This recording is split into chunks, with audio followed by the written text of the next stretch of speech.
Hey everyone, it's Sean. We're back with Push Talk today on October 6th, and we have a very special guest with us today. Today we have the one and only, I might as well add doctor to it, even though there's probably not a doctor to it, but Reverend Shanan Jones from the Concerned Black Clergy. And I see that face, man. I'm not a doctor, but I did stay in a Holiday Inn Express last night. We have him here for the Concerned Black Clergy. So just starting off, tell us what the Concerned Black Clergy is, how you guys got founded. What's the mission? So in the early 1980s, Atlanta was gripped with the death of children, missing children. Our children were disappearing, and we didn't know what was going on. And a group of clergy got together and said, we're going to meet at Pasco's because we're concerned about what's happening to our children. So they got together at Pasco's in 1982, and they met on a Monday. The only day that a pastor has off, they decided that would be the day that they would meet.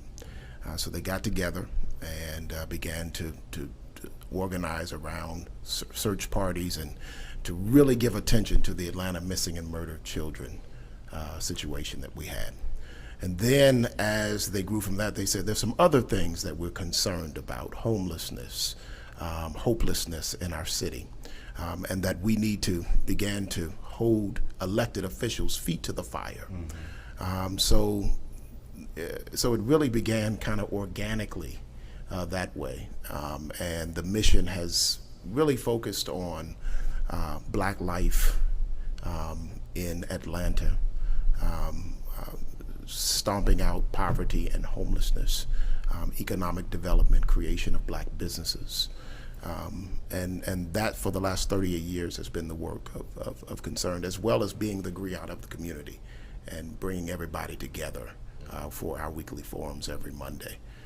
And then once a month on Thursday, COVID has stopped us, but once a month we would bring clergy together for a luncheon to just really talk clergy to clergy about things that we need to be concerned about in the city, things that folks might not have their eye on.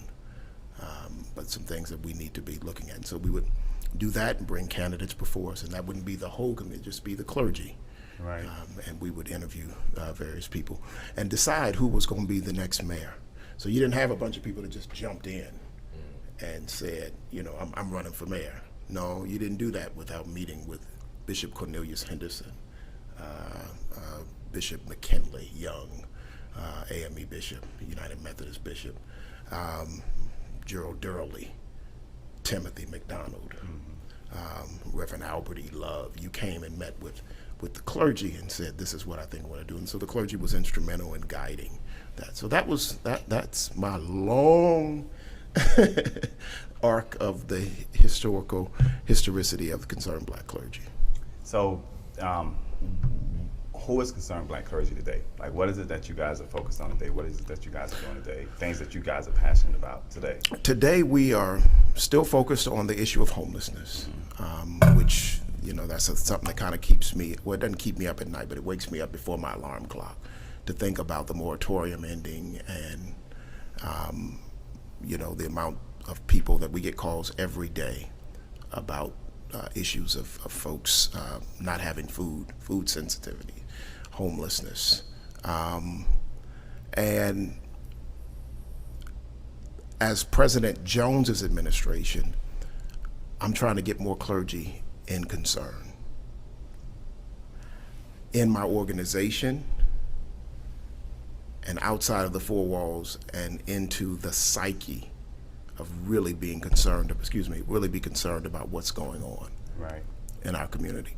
I have a lot of community people that come, and so we're talking about Black political life. We're talking about Black economic life. We're still dealing with the issues of homelessness. We're still dealing with the issue of education in our schools. But I'm seeing an erosion of clergy. And I've been hearing it, right? But since taking over Concern and reaching out, I'm feeling it.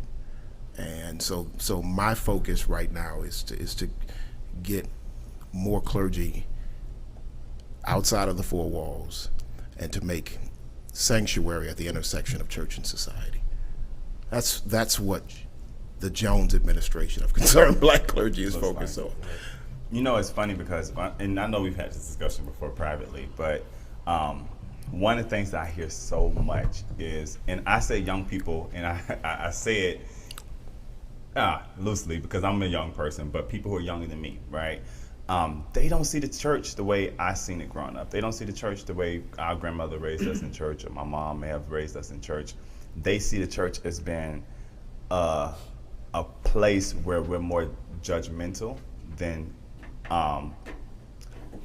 day-to-day operational out there, like out there in the community doing these things. So I remember one time I had a young lady on the podcast, and she was like, when I went out to the rallies for George Floyd, I didn't see no pastors out there. You know, I wasn't seeing any preachers out there. It was college students. It was people who were not in church on the pews every Sunday, who were out there doing the most work.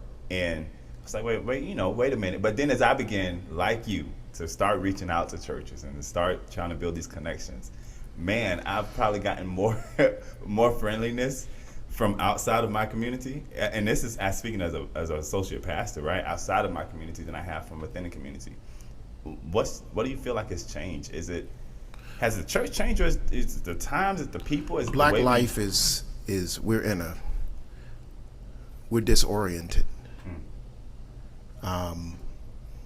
And we're trying to, it's almost like cultural vertigo. We're trying to just get steady. Right. Just, get steady. We're trying to steady ourselves. The church is trying to steady itself. Black educators are trying to steady themselves. There are outside influences that are covert, that are systemically, I believe, being infused in social media. These devices are causing us to lose our equilibrium. And so it's not just the church, because I'm on the phone with a mother who's telling me I don't know what to do with these children. Right. I'm on the phone with a principal who's telling me I want to retire. I don't, this is not what I went in. I feel like a warden in a prison more so than a principal in an educational. So there needs to be a calling to consciousness, a great awakening within our community that shakes us. You've had leaders that have attempted to do this throughout the years. We could go through the spikes from civil rights, pre-civil rights, civil rights, post-civil rights, to black nationalism, to Farrakhan and Public Enemy in the 1980s. Chuck D saying Farrakhan's a prophet that I think you ought to listen to, and everybody turns to him, and he comes out with a tour that says, hey, y'all brothers, you got to stop the killing. And then California says, well, we want to get into the hip hop game too, so we're going to introduce something called gangster rap. I mean, I'm not going to go through that, but there have been influences that have come in and have turned our chicken noodle soup into gumbo. And we didn't see all the ingredients that were going in. And because we have had, within community, we have coped, but we have had the deficiencies that we have had. We weren't prepared for it. And right now, we need to shake ourselves awake, because we're not facing, like a crisis is not coming, we're in the crisis. We are in the crisis. We are in the soup of it, and we're sinking fast. Mm-hmm. We're sinking fast. And as I look at this generation, and as a pastor, the things that I hear, and I don't know if we still, you got to stop me, I'll get moving. But as I deal with this generation, I'm noticing that there is a deterioration of the stuff that we had that got us over. Mm-hmm. Absolutely, yeah. I'd like to ask, as I was listening, a question came to mind. Are we about getting back to the basics and starting from that, or are we at a point where getting back to the basics just won't be enough? Basics, just well, I don't know how many ministers still use blessing oil, but as opposed to just saying a prayer. Are we still laying hands? Are they using the oil, laying hands on folks? Or are we just speaking the word out? Getting back to the basics in the core beliefs of the church, and then applying that, towards households. Have we gotten past, beyond the point where, getting the kids, getting our families into the churches, getting the children, being able to teach them in the church? Have we gotten so far away from it that we can't get back to it? I'm hoping we can get back to it. So that's why I talk about the cultural vertigo, because it only appears as though the world is spinning, but it's a chemical imbalance that once you harness it and we get it under control, then we can put our feet back on the ground, because because that is our crisis. The cultural vertigo is our crisis. But the world is not spinning, because I can go in Chinatown today and the children are walking around with the same devices, but their culture is not gone from them. I can go into in Chicago, what they used to call Jewtown, and which is the Jewish community, and the children have the devices, but culturally they are not disoriented. They still have their so we've got to get Black life's feet back on the ground of reality. Well, the cops are killing us, the cops are doing this, that, and the other. Yes, they are. And they always have. They used to come get you at your house, snatch you out the house, and no one saw you for 3-4 days until they found you up in a tree. We have always dealt with terrorism in America. We know what terrorism is, but we also had our footing. As a pastor, I'm going to say that that first and foremost, it begins with God. But you can't profess a God that you hold within yourself and you don't share. And you don't decide what you're going to share of God. When you, as a pastor, as a Christian, as a person of faith, when you look out at the parish community will tell you what it needs. And the God within, once you go into the parish community, the God within will begin to fill and plug the holes that are there. Now, what I do in my community is not what you do in your parish. Has a different need, but it's all spiritual, beginning with spirit. It's not only spiritual, but it begins with spirituality. And then we began to look at what the other needs are. We've got to get outside of the walls. We've got to call men back to consciousness. Because we are raising, Claude Brown wrote a book, Man, Child, and the Promised Land, early 70s, New York writer, Harlem writer. And he talked about this notion of black men, black boys being raised with so much hell around them that it hardens them and it makes them men while still being boys, because they have to deal with things that only men should have to deal with. And they're raised in this reality.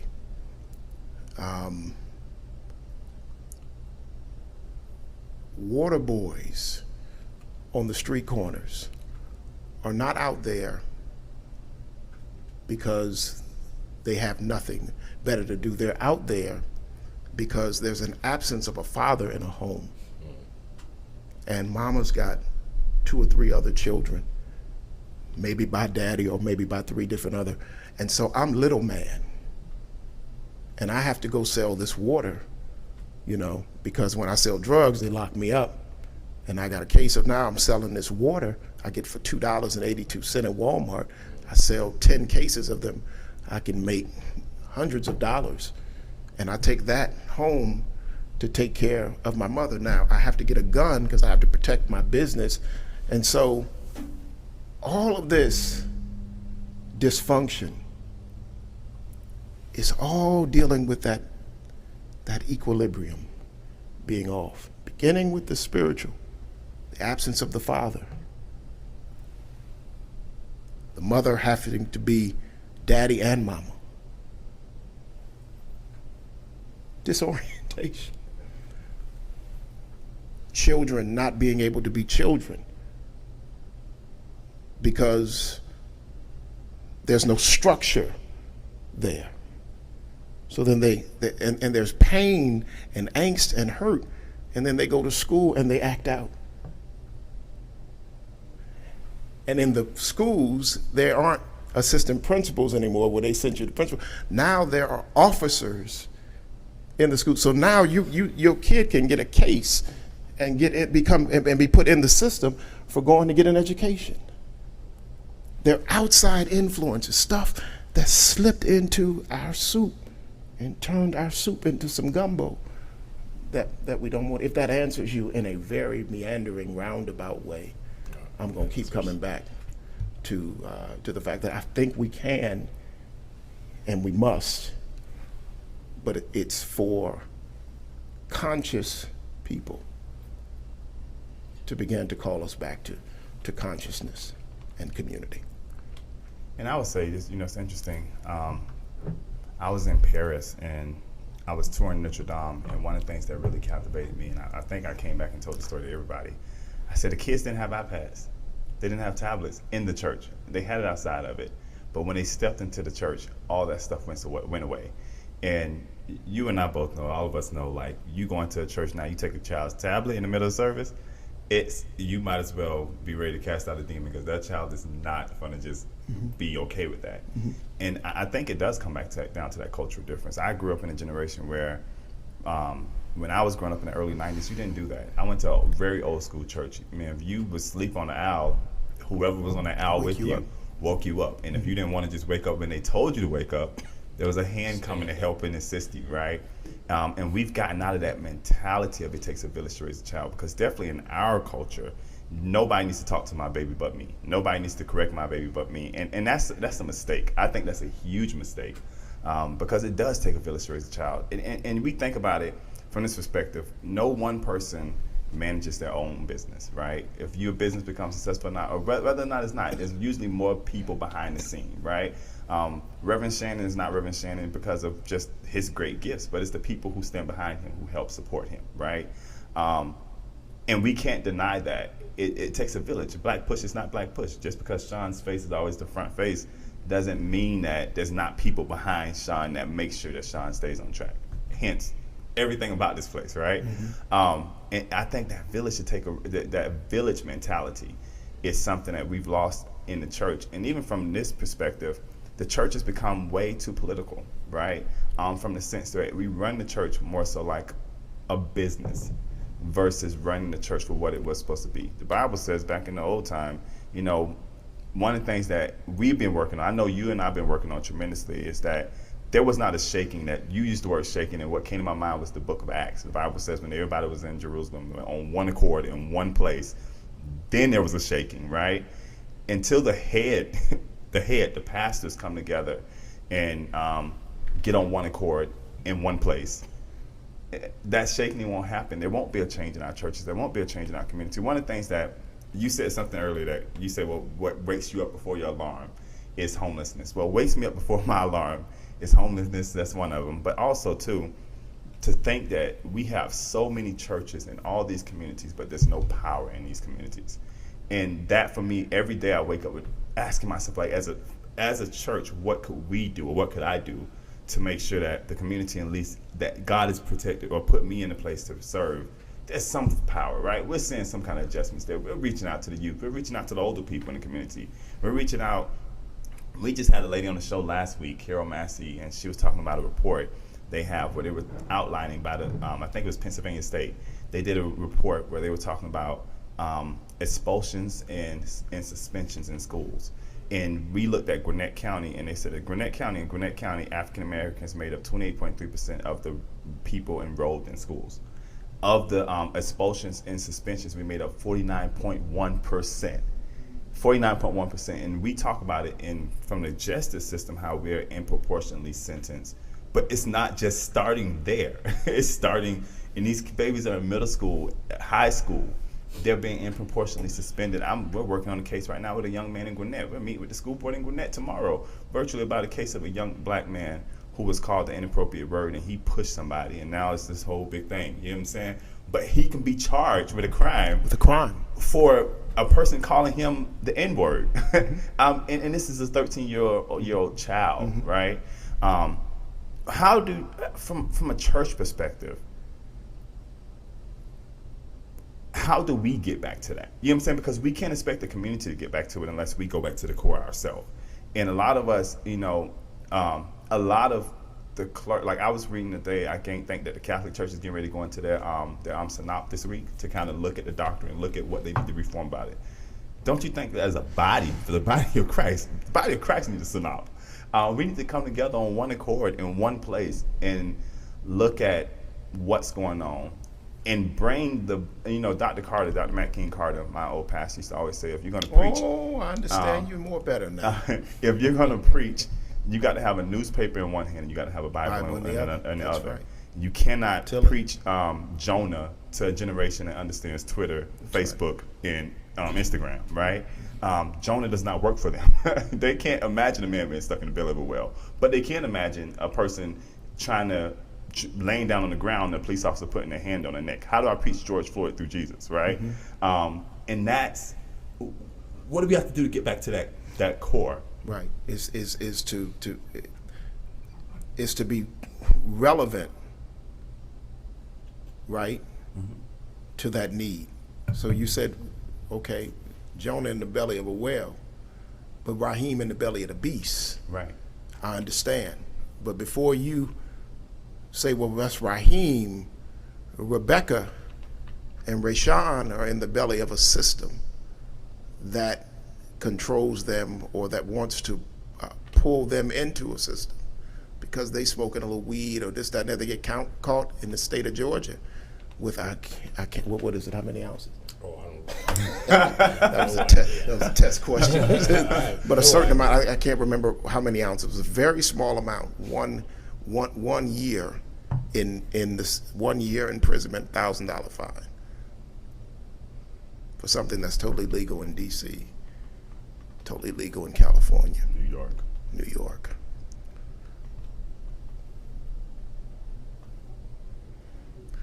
You play Madden football ever? All the time. Okay. The players are avatars. Mm-hmm. When you're not controlling, so your men are, when you show up, your players are on the field. The game, the players are there, right? You pick your players, right? Okay. If you don't use your joystick, what does your avatar do? Nothing. Absolutely nothing. It's there. It's present. But it has something's missing. There's no power mm-hmm. and no direction. And that's the church. Mm-hmm. It's there. And the young people are asking a very theological question.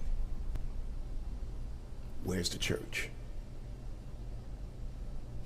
Oh, you go down 2 blocks make a left on Euclid, and the church will be right there.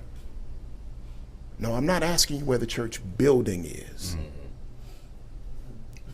Because I didn't have to go study systematic theology. I didn't have to go study New Testament, Old Testament, Greek. I didn't have to go study church administration to understand that the church has a role, that it should be doing something, that it should be the catalyst of community. It is the change agent. It is the griot. It is the leader of leaders in the community. It sets the order. When I'm asking you, where is it? I'm not asking you where the building is. I'm asking you where the power is. Because that's what brings the order. Jesus didn't spend his time in the temple. He called folk out of the temple. He didn't send them 2 by 2 into the temple. He sent them 2 by 2 into the villages. He told them, don't take nothing. Don't take money. Don't even take your sword with you. Put your gat down and go in a place of peace and see what the needs are. And my Father will be through you the need.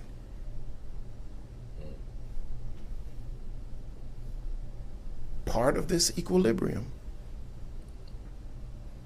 goes back to, let's go back to the young lady that said, no, I got my children. I don't need you. I don't need a village, because I'm suspect of what happens. And why am I suspect? What happened? Because if we can move away from the village, then we can allow the kind of bacteria to grow where no one sees it. So the mother that says, don't talk to my children, where does that come from? Because you will hurt my child. Why would I hurt your child? Because I was hurt. Who hurt you? Uncle so-and-so hurt me. Uncle so-and-so had his way with me from the age of 10 to 15. Why didn't we know this? Because y'all were busy looking in other ways, and the family didn't get together, and we lost something. Something happened that was broken in us, and it broke us down. So now when I get my children, I'll come to church. But what's mine is mine. I'm not trying to be in common union with you. I'm not trying to have communion with you. I'm not trying to be together with you. I'm not trying to build family and community. Just give me my word for my own personal aggrandizement, and I'll move on. That's un-African. That's not who we are. Right. And so because we said the church, but I'm thinking from a black church optic, right? Yeah. I'll have to say this too. You know, recently there's been this theology that we as people don't need people, and I remember Bishop Noel Jones, he preached a sermon and he was talking about how we can have that theology when God himself said it is not good for man to be alone, right? And we know in the Genesis he said that he walked with Adam in the day of, in the garden throughout the day, but he still looked at Adam and said, it's the part of Adam that I realized that when I created him, I can never satisfy about him. And I think that, one of the things that we have to get back to reality is that it takes community. That's the reason why tomorrow, even with, I know we're getting ready to do. My God can't be my Gwen. Right. And he uses people. And he uses people. Yeah.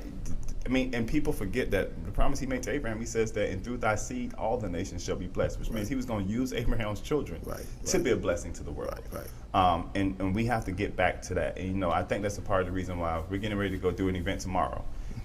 It is called Clergy with a Candle. Mm-hmm. Right.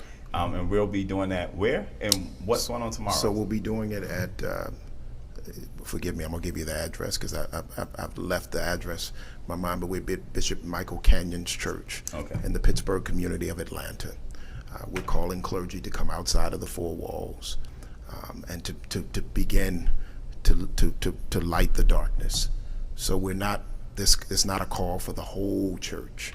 It's a call for the leadership to come and to meet us there in a community that has had a astronomical amount of gun violence. We're not going in with a bunch of security. Folks said, well, do you want the police to be there with you? We're going 2 by 2. We're going by faith to go in and to pray in this community. But as we're praying in this community, we're also seeing the need and asking the Lord to speak to us as we speak to community people. Right. What are you all doing? Well, we're coming to bring light in this area of darkness. We're bringing light in our community. We're getting, so I'm trying to get clergy, and the Spirit laid this on me to try to get clergy to be more engaged. We are going to start in this area. We're going to go to every major county, and we're going to be gathering clergy. And then when the Delta variant or whatever, the Eastern variant, whatever's next, when that is gone and we get enough folks commonsensically understanding whether they should or should not be vaccinated, we want to go to a very large space and have a night of light. But Clergy with a Candle will continue to be a group of clergy from varying spectrums, right? Black, white, liberal, conservative, coming together around the central message of Christ and having dangerous conversations about what the body needs to be doing.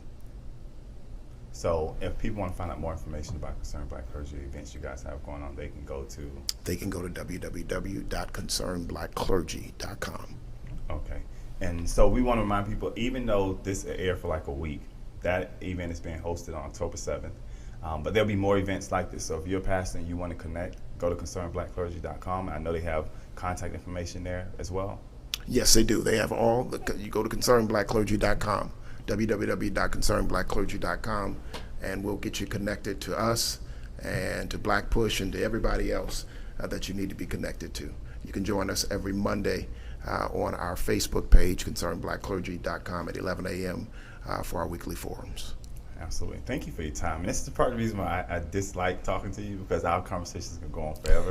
Like, I feel like we need to extend this another 20 minutes. We got to talk about postmodernism and how that we have to talk about that and how that's been put in the soup. That's the reason why we have to have you back. Yeah. We have to have you back. But thank you so much for your time today, man. Thank you, Sean. And thank everybody who out there who participated and watched today. And we look forward to seeing you guys again tomorrow. Until next time, have a blessed day.